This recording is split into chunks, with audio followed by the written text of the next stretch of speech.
네, 앞서 보신 것처럼 주말부터 오늘까지도 전국 곳곳에서 산불이 이어졌는데요. 지역도 예외는 아니었습니다. 자, 김동은 대전보건대 재난건설안전과 교수와 함께 관련 내용 좀 더 말씀 나눠보겠습니다. 네, 교수님 어서 오세요. 네, 안녕하십니까.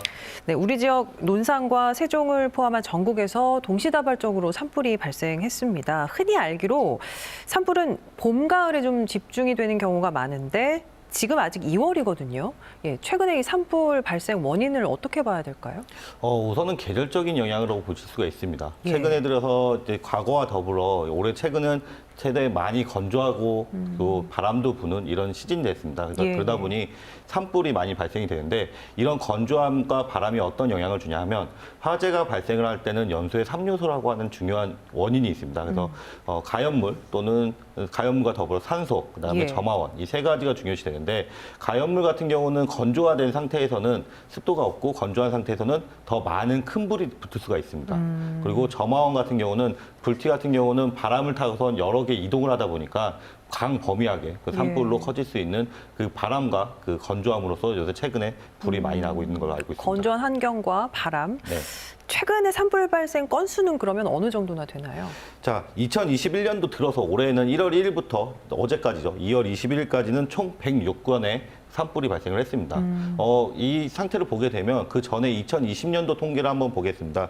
2020년도 통계를 보게 되면 1월 1일부터 12월 31일까지는 767건의 산불이 발생을 됐습니다. 예. 근데 지금 제가 앞서서 말씀드린 것 같이 건조하면은 산불이 위험성이 있다. 이 말씀을 드린 시즌을 보게 되면 1월 1일부터 5월 31일까지로 한번 구분을 해서 보게 되면은 전체의 72%, 작년 비해 산불에서 72%인 555건의 산불이 이 시즌에 발생된 것을 알 수가 있었습니다. 그렇군요.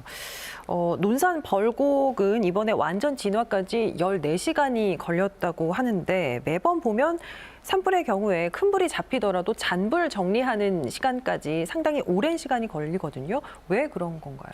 앞에서 말씀드린 것과 같이 연소의 3요소라 중요시 생각을 합니다. 지금 산불 같은 경우는 산에는 가연물이 많이 있습니다. 건조한 상태이기 때문에 많은 낙엽들과 그렇죠. 많은 가연물이 될 수 있는 물질들이 있고 산소 같은 경우는 우리가 살고 있기 때문에 우리가 숨을 쉬기 때문에 산소는 항상 있습니다. 제일 중요시 되는 게 불티인데 불티가 예. 이제 점화원이 될 수 있는 영향인데 이 불티로 인해서 바람을 타고 이 불티가 바람을 타고 또 다른 곳으로 전파를 할 수 있는 큰 화재가 될 수 있기 때문에 더 잔불이 커지는 겁니다. 그러니까 예. 사람이 잔불 제거를 하러 들어가면서도 움직이면서 이 불티가 사람으로 인해서 발로 인해서 이동을 하고 그렇죠. 뭐 바람을 탄다고 하면은 더 초속 멀리까지. 1m/s만 있어도 예. 3m 또는 4m까지 이동을 하는 불티이기 때문에 예. 그래서 불티로 인해서 잔불 제거가 힘들다고 생각을 하고 있습니다. 이제 점화원 역할을 하는 불티가 문제군요. 네.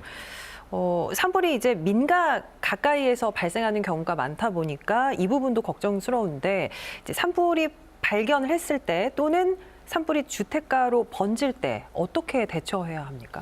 뭐 가장 중요한 건 신고입니다. 우리 신고를 제일 중요시해야 되는데 신고 반향은 산림청하고 소방청이 있습니다. 두 군데 다 동시에 신고를 해주시는 게 제일 좋고요.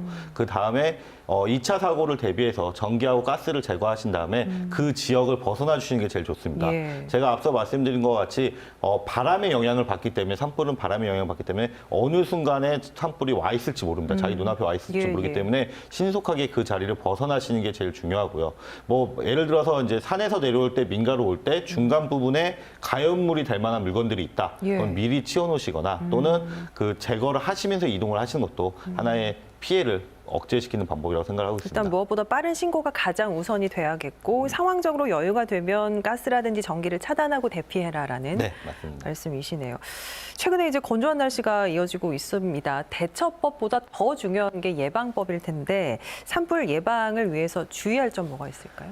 자, 2019년도까지 산림청의 통계를 한번 살펴보게 되면은 가장 산불의 원인이 제일 큰 게 34%가 등산객으로 인한 산불이 있습니다. 아, 그렇습니까? 뭐 등산객은 다수가 있고 불특정 다수이기 때문에 누가 원인을 제공했는지는 모릅니다. 예. 근데 이제 제일 중요한 건 여러분 전체가 그 가연물이 될 수 있는 이 산에 인화성이 점화원이 될 수 있는 물질들을 멀리해 주시고 가시는 게 예. 제일 중요한 예방법이고 또 그 34% 이외로 30%가 임야나 또는 쓰레기 소각이 있습니다. 그래서 부득이하게 지금 현재 건조한 시즌에서는 소각을 안 하시는 게 제일 좋지만은 부득이하게 소각을 하게 된다고 하면은 관련 부서에 연락을 하신 후에 그다음에 소각을 하시는 게 가장 안전한 방법이라고 생각을 하고 있습니다. 예, 이제 날이 점점 좋아지면 등산들 많이 가실 텐데 건조하고 바람 부는 날에는 특히나 산불 발생에 좀 조심해야겠습니다. 말씀 네. 여기까지 듣겠습니다. 고맙습니다. 네, 감사합니다.